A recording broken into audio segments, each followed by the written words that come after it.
ராகுல் காந்தி அவருக்கு பதில் சொல்லாமல் பாஜக ட்ரை பண்ணுறாங்கன்னு சொல்லிட்டு யார் வச்சுருக்காங்க?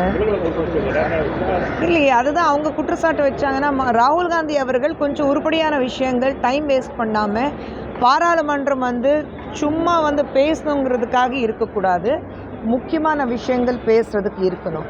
ராகுல் காந்தி அவர்கள் இதுவரைக்கும் பாராளுமன்றத்தில் என்ன ஒரு முக்கியமான விஷயம் பேசியிருக்கிறாரு, ஒரு வார்த்தை யாராவது காங்கிரஸ்லேருந்து சொல்லிட்டாங்கன்னா பெட்டராக இருக்கும். நாங்கள் பார்க்கும்போது ராகுல் காந்தி அவர்கள் பாராளுமன்றத்துடைய நேரத்தை வீணாக்குறதுக்காக மட்டும்தான் அங்கே பேசிகிட்டு இருக்காரு. உருப்படியான விஷயம் எதுவுமே இது வரைக்கும் பேசல. சுப்பிரமணியம் தமிழகத்தில் கஞ்சா ஜீரோன்னு சொல்லியிருக்காரு. பள்ளி கஞ்சா இருக்காரு. ஒரு ஆசிரியர் அதை நல்லா தெரிஞ்சு ஆசிரியருக்கு நாங்கள் தான் அப்போலேருந்து சொல்லிகிட்டே இருக்கோம். தமிழகத்தில் இன்றைக்கி போதைப் பொருட்கள் எந்த அளவுக்கு குழந்தைங்களுக்கு ஈஸியாக கிடைக்குதுன்னா அது டெய்லி நியூஸ் பேப்பர் பார்க்கும்போது நமக்கு தெரிய வருது.